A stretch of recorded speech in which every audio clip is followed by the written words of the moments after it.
welcome to Conscious Voices Rising. I'm Deepika Delmenico, founder of Conscious Woman Rising and host of this event.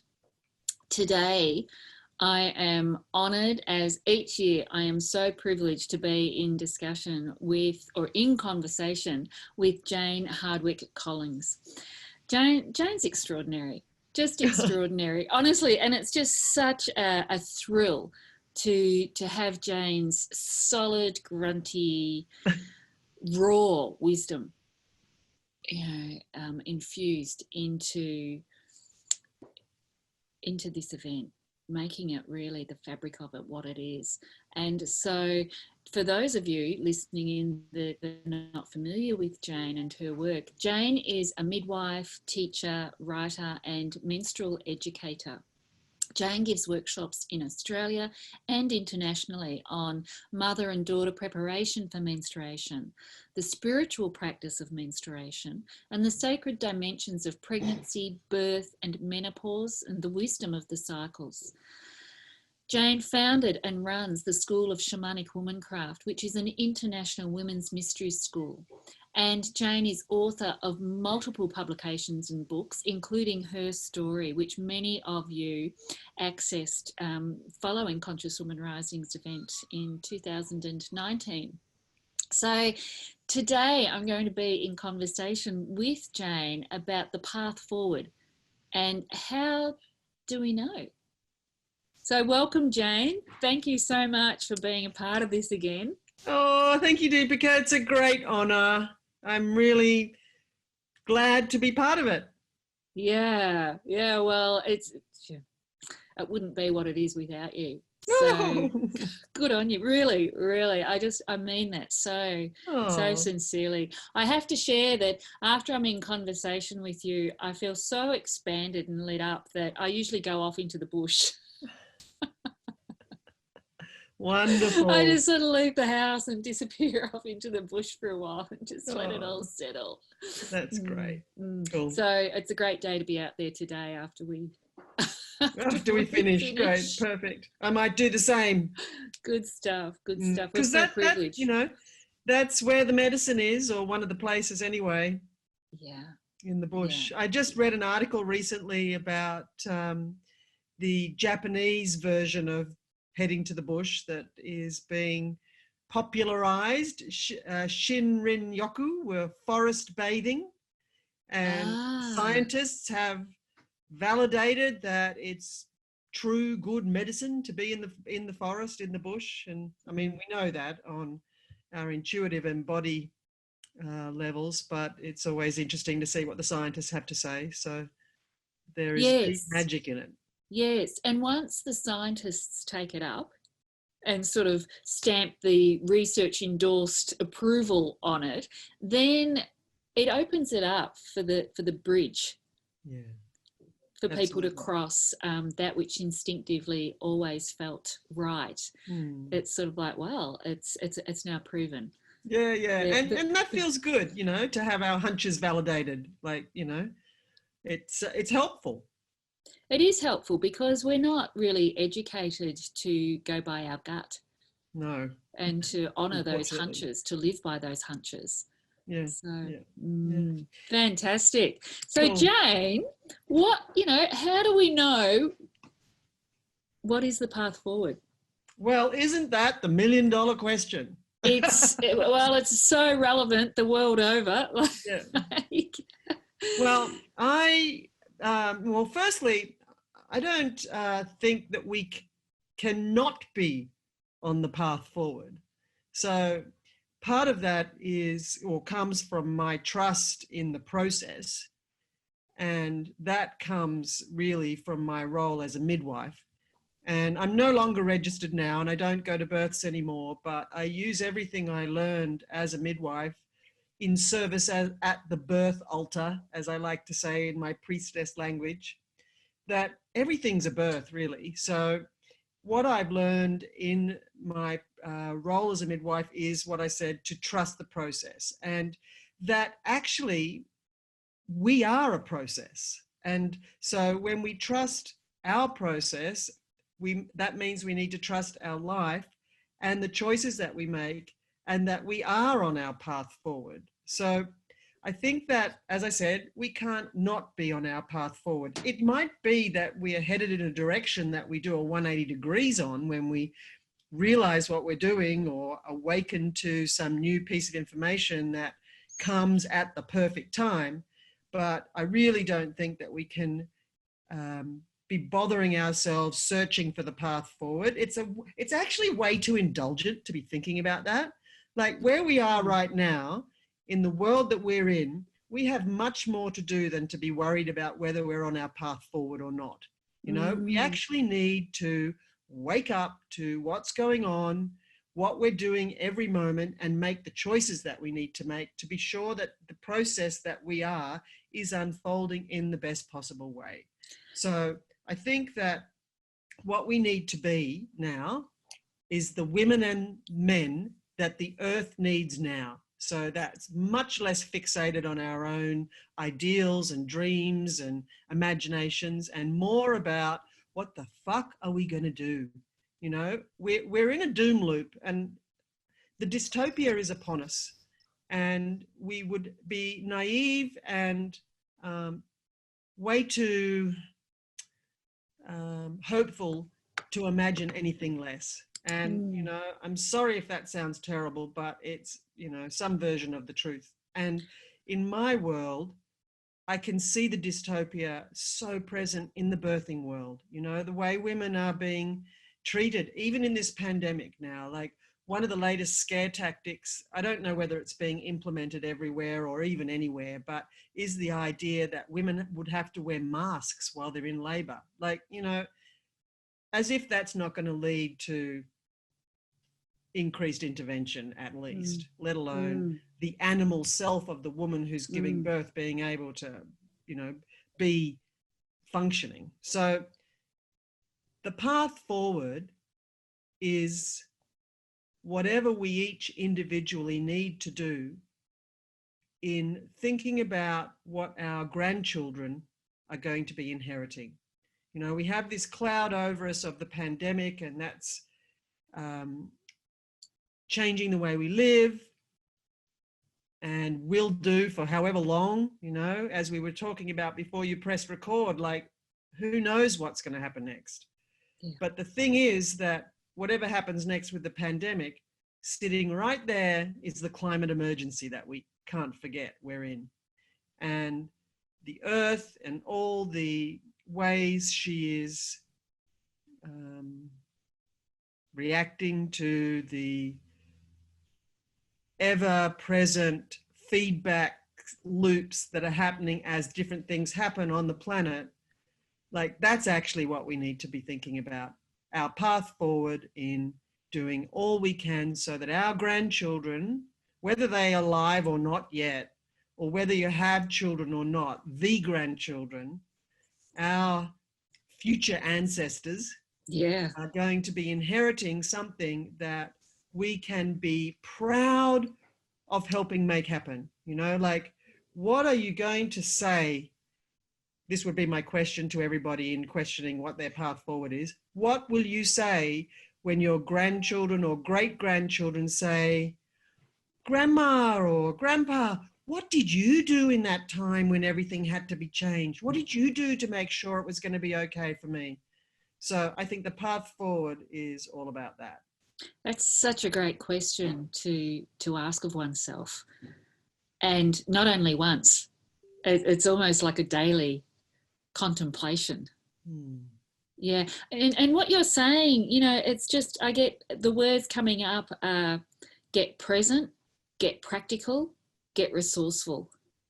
And that it's no longer okay to be only on the ground floor in this building, or only in the penthouse, or only anywhere in between. We've sort of got to be all over it, all at once. And we have the resources. Well, most of us do. Obviously, there are many who don't, but the people listening to these sessions will be the people who are seeking meaning and wanting to do what they can, etc. I hope, and I assume.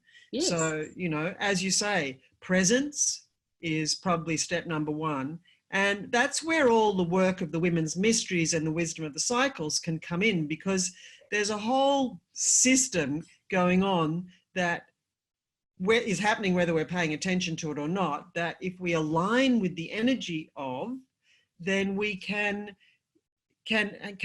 move forward, aided by the wisdom of the cycles, aided by the energy of the earth, the moon, our life cycles, our menstrual cycles, etc., and do good. It's all there. It's all there waiting for us, and yet it's sort of been so marginalised. And made silly or fluffy, seen woo-woo, as, queer, out there, or even witchcraft. Indeed. However, Absolutely. That's always a big clue. You know, I probably said this last time we chatted, but anything that's put down, anything to do with the feminine, that's put down, made fun of,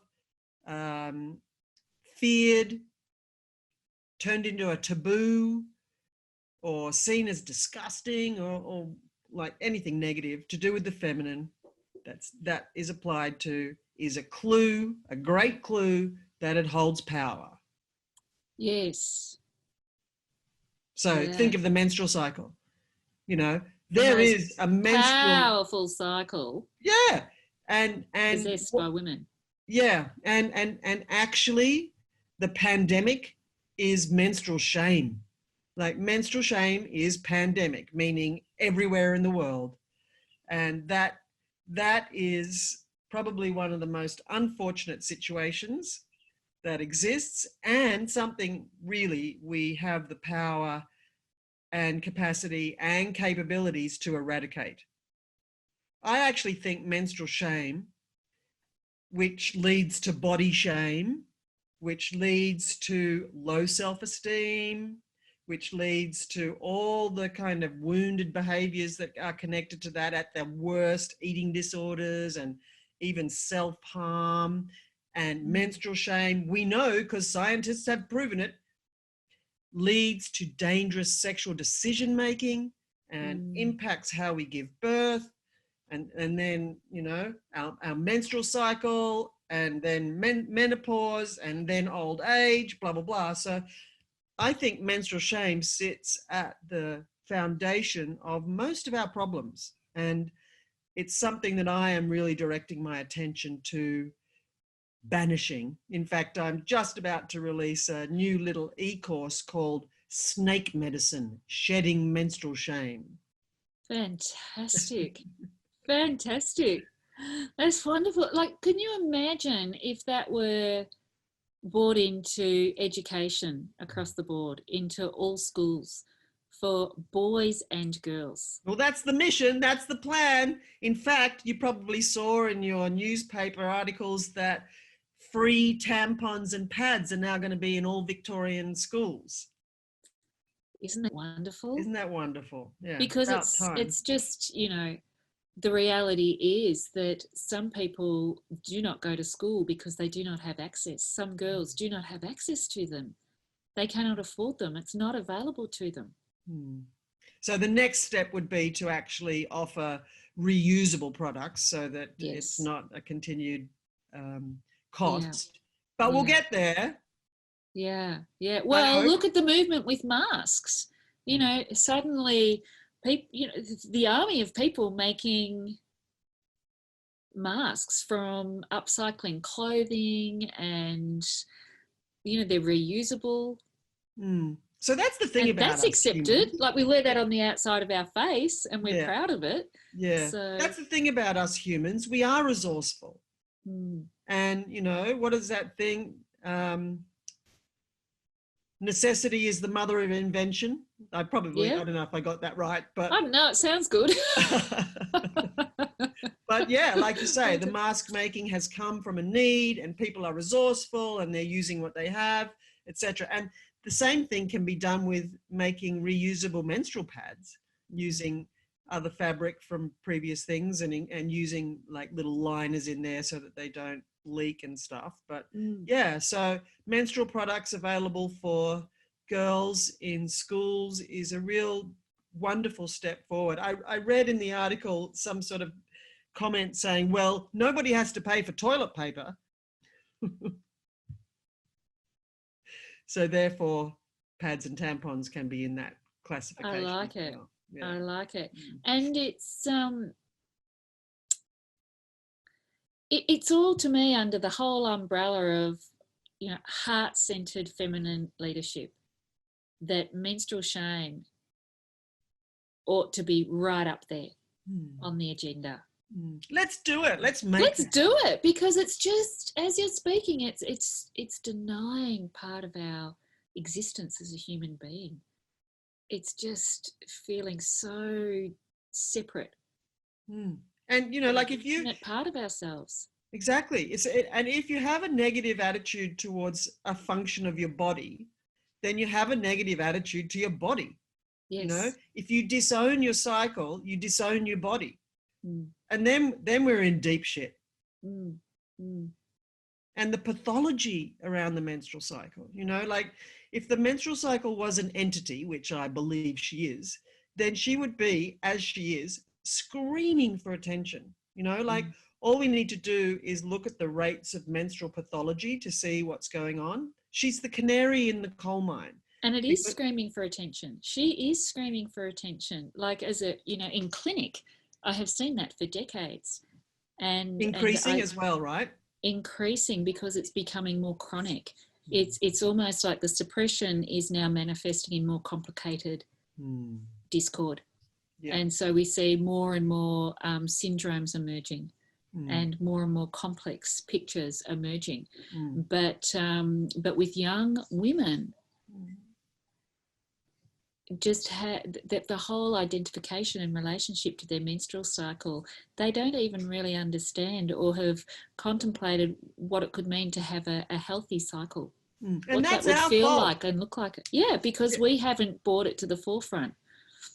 So it's our responsibility to bring it, like the grandmothers, the mothers and the grandmothers are the ones who are raising the daughters, continuing the generational trauma around our menstrual cycle, which means our feminine power. So, it's time. And we often don't think of it, but the increasing rates of infertility, which are huge, as well as having a lot of environmental reasons, with the xenoestrogens and from the fertilizers and the plastic in the bottles of water and blah, blah, blah. But infertility is also a pathology around the menstrual cycle. So it's another way that we see that. Yes. Yeah.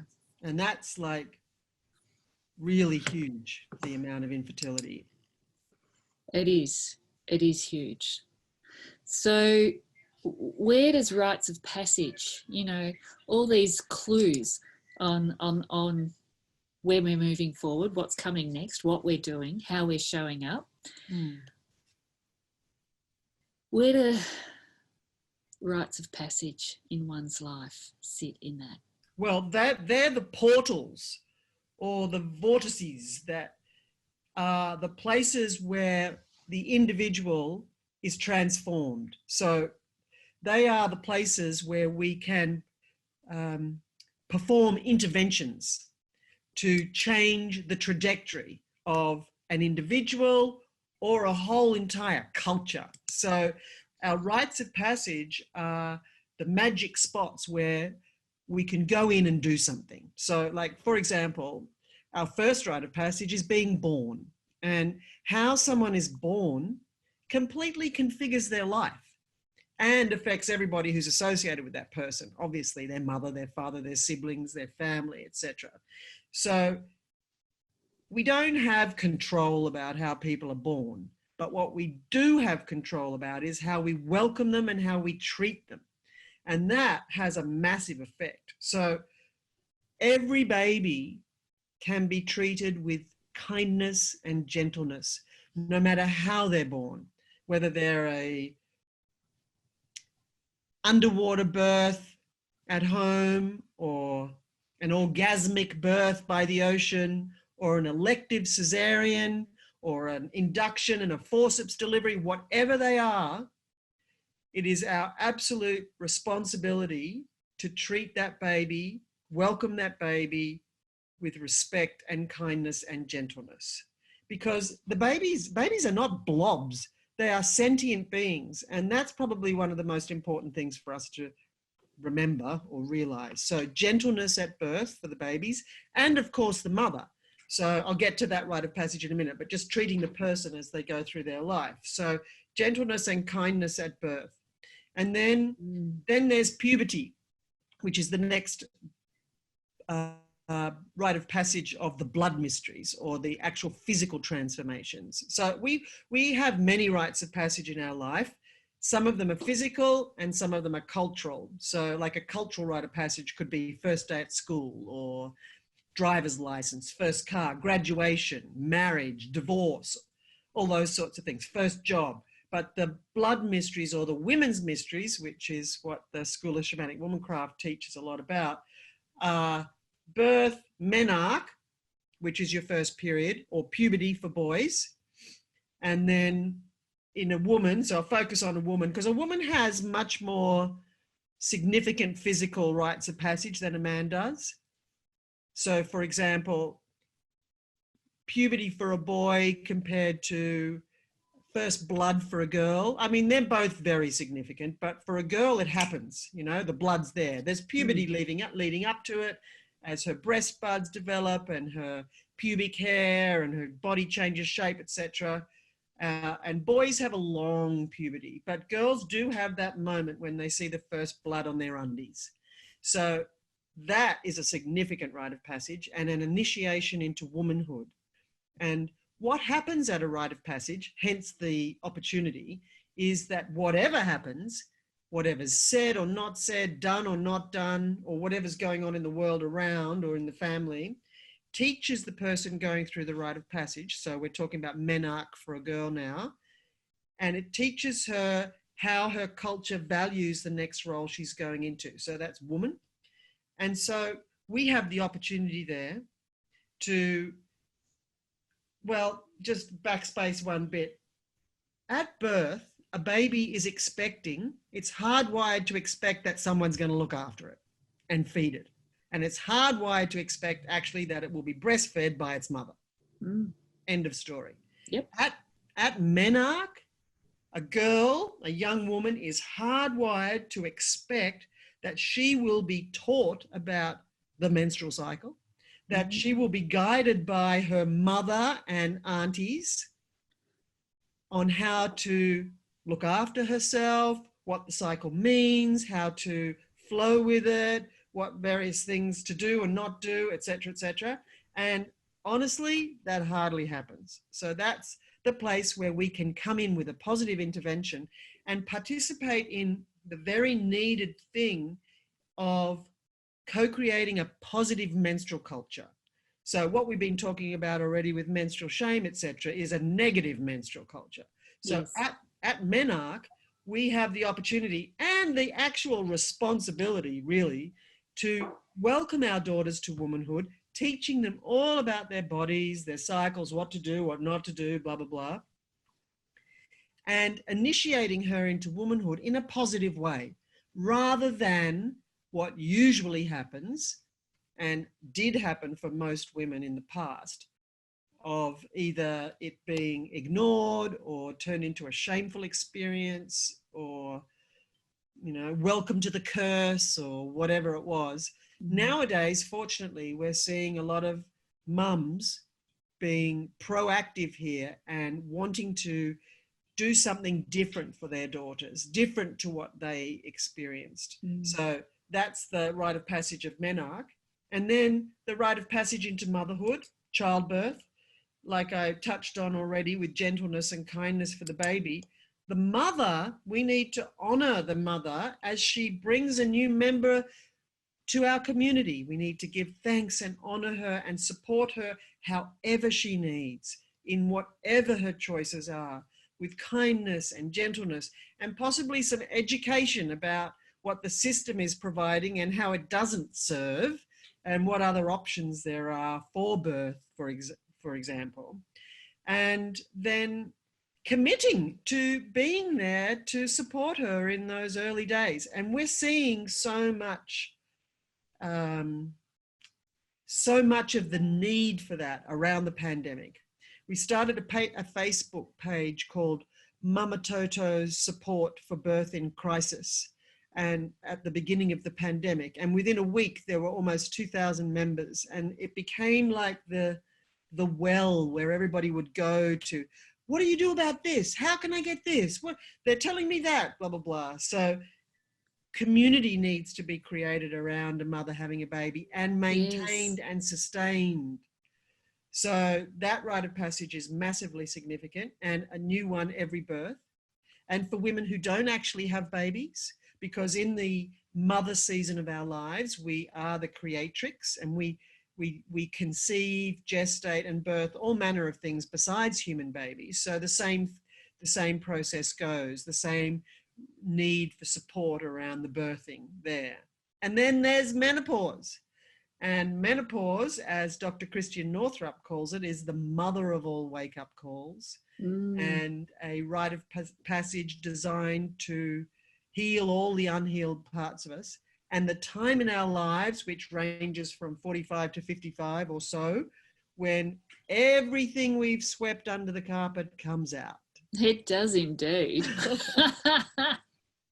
So we need to be actually supporting our menopausal women, not ignoring them, not encouraging them to be invisible.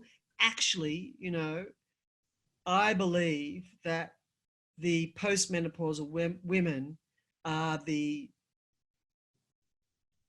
secret weapon.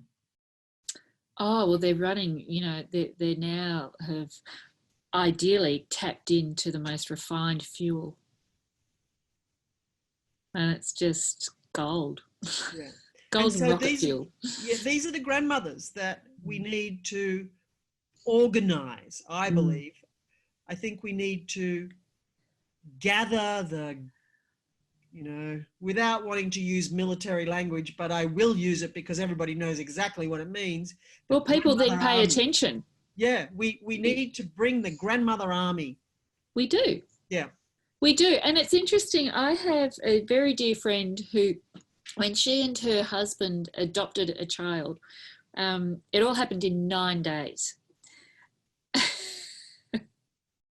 So in 9 days, suddenly, you know, full-time careers to, you know, a 3-month infant. Oh, wow. And she refers to the army of mothers that appeared. And it was just an extraordinary experience. Like, you know, many things occurred that changed her life forever. But I never forget her experience of this army of mothers that physically pulled everything together. Yeah. And which is another, like, isn't that beautiful? Magical? Which Yeah. is another clue about what can happen and actually needs to happen, is that women are all on the same side together, which hasn't been the experience in this patriarchal culture. Women have been set against each other.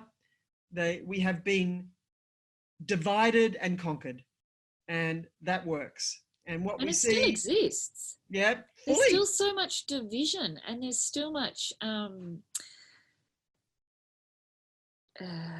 there's still so many desires to conquer now alive in women. Yeah, so we've just got to get over that. It was a little trick and a trap to keep us separate, because together we are so powerful. Divided, we are conquered. So what that looks like, I think, can happen at each life stage. So in reference to your friend's experience, the army of mothers. Yes. You know, the army of mothers need to basically stand up and say to the birthing institutions, no, we will not do this. We will follow our bodies, whatever. You know, I'm not saying rejecting everything. I'm saying rejecting unnecessary intervention that causes morbidity, which means damage. So we need the army of mothers, because things will change. You know, they are the consumers for want of a better word, but that's how they're often referred to within the birthing world, that they actually have the power. So they need to be reminded of that. And then the grandmother army, you know, at the very least, they need to be making sure that what they're doing is setting up a world that will be something they're proud of giving to their grandchildren and great-grandchildren. That's a big role, and it calls for everybody listening to this conversation now, myself included, you know, to just really sit with and to think about, are we doing it? How can we do it better? Who are the other members of our grandmother army?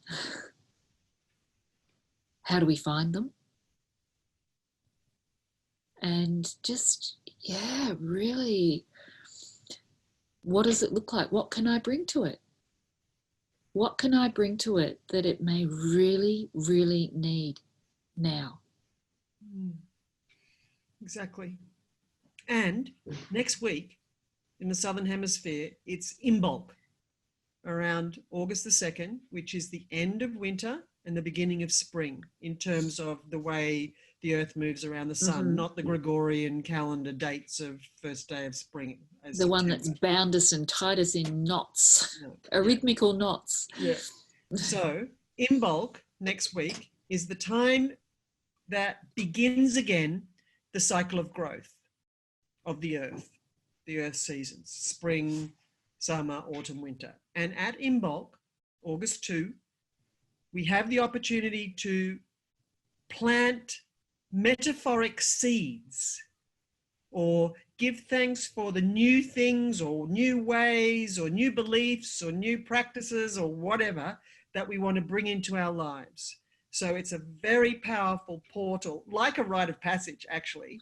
It's the birth rite of passage. So it's the time for those of us in the Southern Hemisphere when we can do some magic and plant a metaphoric seed about how we will contribute to this revolution that we're talking about. And in the Northern Hemisphere, next week is Lammas, or the first of the 3 harvest festivals that are autumn. So end of summer, beginning of autumn, August 2. And that's the time when the people in the Northern Hemisphere will be able to see the first signs of the harvest of what they actually did or didn't do, consciously or not, at their Imbolc, which was February 2 this year. So in the Northern Hemisphere, you're now about to see the results of whatever you did or didn't do, consciously or not, at the beginning of the cycle. And for us in the Southern Hemisphere, we're at the beginning again and we plant our seeds. So it's a really good time in the Southern Hemisphere for us to actually put our, walk our talk and put our money where our mouth is and make some commitments about what we're going to do, what new things will bring.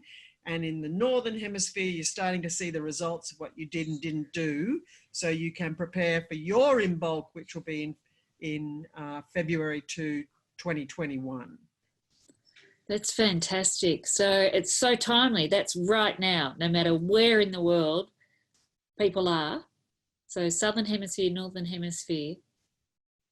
Magic opportunities, as there are all the time. Yeah. You know, because it's also the waxing moon. It'll be a full moon next Monday or Tuesday, depending on where you are in the world. So the other thing we'll be feeling now as we approach those Sabbats of Imbolc or Lammas is intensity building, because that's what a full moon is about. It's about intensity. It doesn't mean intensely necessarily good. It's intense, whatever is going on. So here we go again for some more intensity. Well, the world's, now really experiencing intensity on so many levels. So there's more coming. Folks. There's more coming. There's more, but wait, there's more. Jane, how do we know if we're on the right path? Well, what's the body knowing? Exactly. What's the feeling? Yeah. What's it feel like? Well, I think that first step, learn how to listen to your body and also the environment around you, because we're not separate, you know, like you said before that you would go into the bush. And so often we hear of the idea and the concept of visiting nature, but we actually are nature. We're just the human variety of nature. So nature, due to the interconnectedness of everything, which we are seeing loud and clear through this pandemic, we can assess our situation by not just asking ourselves, but looking outside around us and what happens around us as an indicator of of flow or not, you know, like, so how would we tell if we're on our right path? Through our body knowing, you know, like we can get into a practice with our body to identify what is a yes or no answer, you know, like how does it feel in your body if you ask a question of, would it be the right thing for me to go and do such and such? And then see how that feels in the body. And this takes a little bit of practice, but it's part of our toolkit. So being able to ask our body what for a yes or a no, or a positive or a negative, and also to listen to our inner voices. So we've got a whole crew in there. And one of the ones that I would pay special attention to understand whether I was doing the right thing or moving forward on my path would be what the Jungians refer to as the loyal soldier. The loyal soldier. Yeah. So the loyal soldier has another name like the inner critic or the skeptic or whatever. So if I'm getting a message to myself, you know, basically what it would look like would be like an intense warning of do not do that. And I don't mean like of a dangerous thing. I mean like, you know, for example, my loyal soldier this morning, and just to say the loyal soldier or the inner critic, but focusing on the loyal soldier, is its role in our lives is to protect us from being wounded. And it's usually fixated on a childhood wound we've experienced. And its job is to protect us from ever being wounded like that again. So anything that remotely smells like, looks like a connecting incident to whatever our original wound was, and you know, we can have heaps of wounds, the loyal soldier comes in and says, no, detour, don't do that. So for example, part of my wounding is to be cut down for my opinions or not valued and made a fool of and judged harshly, etc. So my loyal soldier this morning was saying, oh, no, don't do that thing with Deepika today. No, that would be really a bad idea because you're going to say things that's going to get you into trouble and blah, blah, blah, blah, blah. So that's the internal dialogue with my loyal soldier warning me, you could be getting yourself into a situation again that's going to get you into trouble. So because I'm aware of that role, then I know, okay, I am on the right path because I'm about to say some stuff or do some stuff or be some version of myself that is about my growth and about my development as I share my work in the world. So that's another indicator, you know, if there's part of you saying, no, don't do that, that's too scary. If it's scary, that would be a clue. Oh, far out. I think I've got the most dedicated loyal soldiers. That's like we do. It's like, well, push through it, sister. You're doing this anyway. Yeah, exactly. Because the loyal soldier thinks that you're better off being dead than risking being wounded again. So it keeps us small. Yeah, the protective, living from the protective personality. Exactly, that one. Yeah, so lots of different names for that, but that would be another clue. And also to follow our intuition, you know, like, so how do you know if it's intuition? Well, the way that I think is that intuition isn't associated with an emotion, whereas a fear is. So, I mean, you could easily interpret an intuition and go down a fear loop. But if you catch it in the beginning and don't second guess it, then that's probably some intuition. So learn and practice your intuition. And for women, there are times in our cycle when our intuition is like primo, and that's often around our bleeding time and the time before we bleed. So when we're most deeply connected to the earth, the mother, when the blood's flowing or about to. So learning to communicate with your body and hearing what he has to say to you about your decisions, and checking around in your body too, you know, like where are you feeling that and what would that mean, and that kind of thing. Your intuition, listening to your inner voices who are warning you that you're probably about to do something that is too scary, which is probably good. Yes. Are all parts of analyzing whether you're on the right path or not. And then there's all sorts of times within the wisdom of the cycles, within the cycle, that we can check. So the harvest time is the primo time to check whether what we've been doing has worked or not. And that we don't need to wait for autumn for that. We also have that part of the cycle every waning moon, and in the menstrual cycle in week 3, and also actually in a day around 3 p.m. we've got the time when we can see what's worked or hasn't during our day. So those checkpoints are useful, and in the cycle when it's the harvest time, which is basically a readout of whether what you've done has worked or not. And what else? That's really interesting. If I can just, so that harvest time, you know, Ayurvedically, that's a very Vata dominant time. And the characteristics of that is that when it's harnessed and pacified, it can be so insightful and intuitive. But when it's moving erratically and irregularly, which it can do because it's air and space, that it can just be so derailing. You know, it can be really unstabilizing, and it can be really unsettled time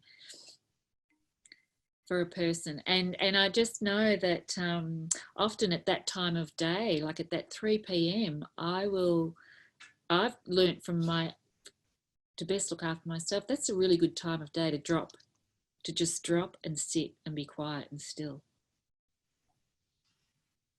That would be another good clue about how you're going and whether you're on the path, is whether you pay attention to something like that.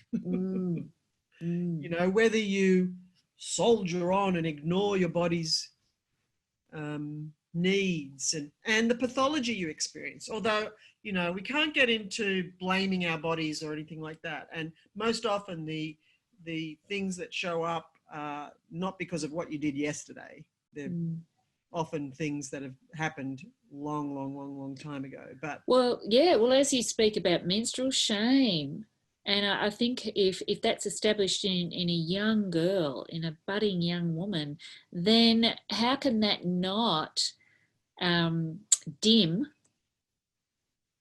the light of one's own intuition speaking? Exactly. And fear.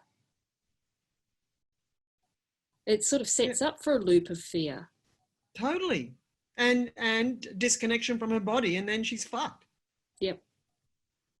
And pathology just comes. So exactly. And it's not just young girls with menstrual shame, like it's the whole everybody. Because you know how a mother menstruates overtly or covertly with her children sets it up as well. In fact, that's the place where boys get to learn, is how their mother looks after herself or not during the menstrual. Oh, totally. How the mother, how the sisters, how the aunties, how any women in their lives. Yeah. So it is a pandemic. It is. And it's changing. And at the edges. Yeah. And that's how it goes. how to use the wisdom of these cycles for intention setting, for healing oneself. Well, exactly. So like I was saying about Imbolc, intention setting is like, you know, making a wish, a prayer, an intention, all the same thing. Imbolc is the primo time to do that, as I said, in the Southern Hemisphere. But like there are so many other times in the cycle, because there's one cycle and everything goes through it just at different speeds. So at the birth time, or not time, but part of the cycle is the time to set intentions. And actually, whatever we do at the beginning of something, whether we're doing it consciously or not, sets the energy for what will unfold. So there are really important times at the beginnings of things that it's really critical that we pay attention to what we're doing, thinking and feeling, because that will be our intention. So day one of the menstrual cycle, everybody, please, on day one of your menstrual cycle, take a moment to give thanks for your body and set your intentions for the cycle. Like, I intend this cycle to whatever, or I bring to this cycle self-care, or whatever it is that you know you need to do. The beginning of a day, you know, so that's why it's so wonderful to have a daily practice that you start your day with, where you set your intentions, because whatever you do will be the intention. And that's why practices are so, it's so great to do one's practices in the morning, because it just sets the resonance for the entire day. Exactly. Yeah. To carry the intention. Yeah. Forward. That's right. So, and every new moon. So when you read, when it says in a diary or on a website or an app or whatever, if it says dark moon and gives a time, that means the new moon. That's the beginning of the new lunar cycle. So that's a 29.5-day cycle that affects everything on Earth.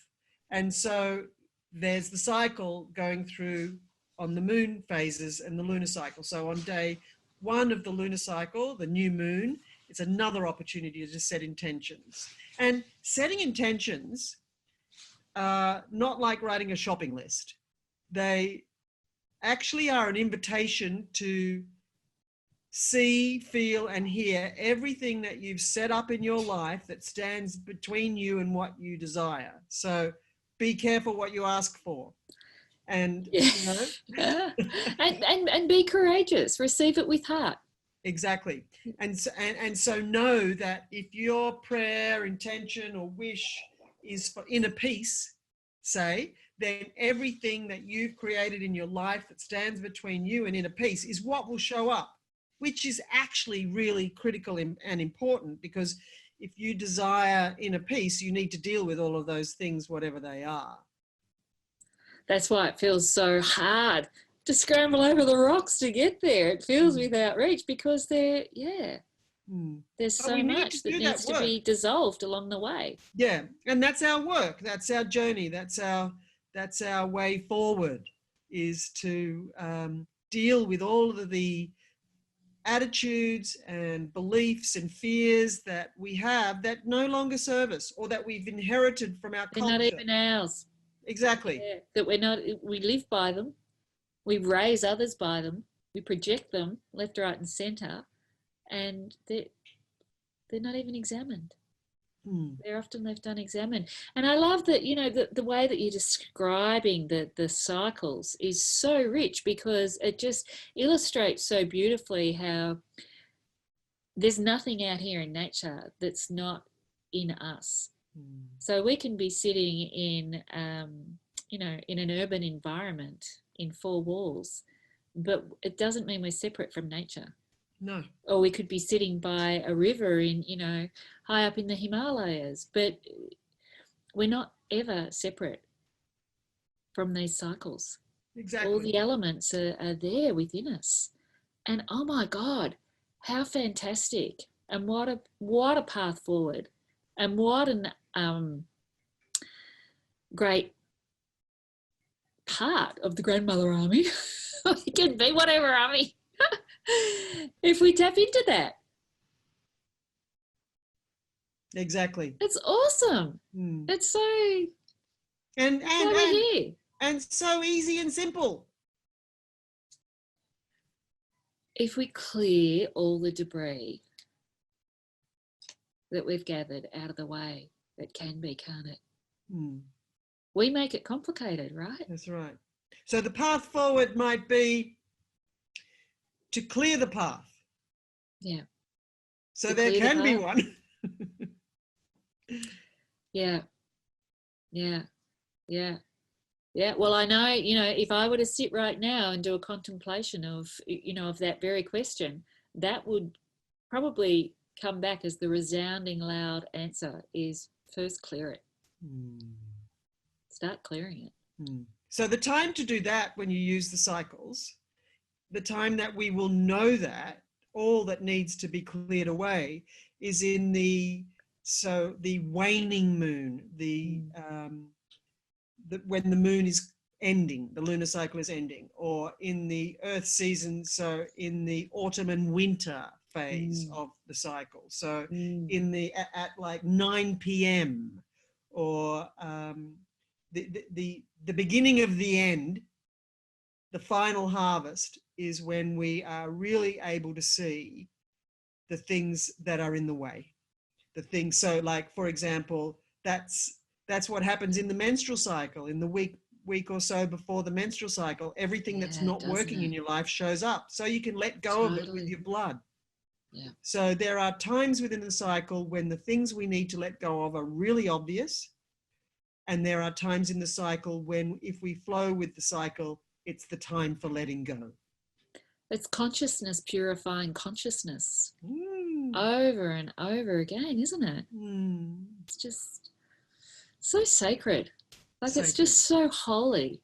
And it's just, and I hope that everybody listening is feeling the same. It really is holy conversation to talk about this subject.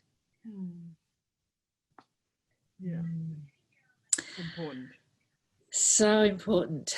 Oh, Jane, thank you so much. Thank you. Do you have anything that you would like to share before we complete our conversation today? Is there anything in particular you'd like to share with, the women and good men from all corners of the globe that are listening into this?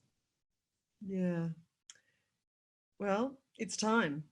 It's time to wake up and be proud of what you're doing.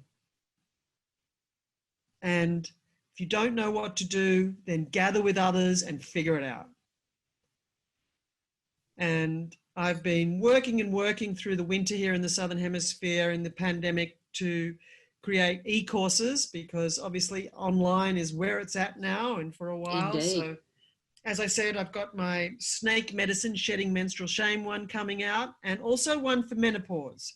So it's called Autumn Woman Harvest Queen. So it's about how to harness the transformational powers of menopause and to wake up the grandma army. And so the other little line that I'm loving to use is that we need to wake up the witches. Yeah. And I love that word still makes people shudder. And I love that I can say a witch just means a wise woman. Yeah. And there's the big clue about making women's power negative, because that's where that originates from. Yeah. I remember one of my mentors said to me one day, when I was 7, I knew I wanted to grow up to be a wise woman. And she's such a wise woman. Wow. And it was like, oh my gosh. It's beautiful. Yeah, there's wisdom. There's innate wisdom in all living beings. All living beings, not just the ones we like. Yeah. All living beings. Yeah. Yeah. Well, when you use the word witch and waking up the witches, I just get these ripples of excitement. Like I want to, yeah, imagine That's another thing I'm doing with a couple of other women, is producing a comic for youngsters and youngsters of every age called Waking the Witches. And the first part of the series is a menarche story, a first blood story. So just infiltrating everywhere with the wisdom. That's the mission as I see it right now. And as I said before, for the women to align with each other. Sisters, healing the sisterhood. We need to do that. Yeah. Yeah. And we are. Yes.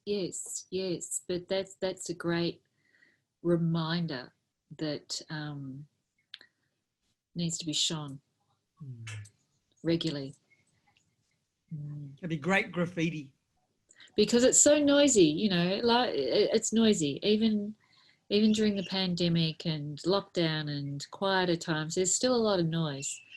And so making space to remember these things, making space for the sacred, making space for the wisdom. That's already there. Yeah. Less noise, more internal wisdom. Yep. Yeah. Fantastic. Great Jane, idea. I love you. I love all you do. You know, you just Thank you. Thank you. Thank you for being part of Conscious Voices Rising. Oh, it's my pleasure. Thank you for the honour. And I look forward to your new e-course. Wow. Thanks. And the comic. Be well. Thank you. Bye-bye.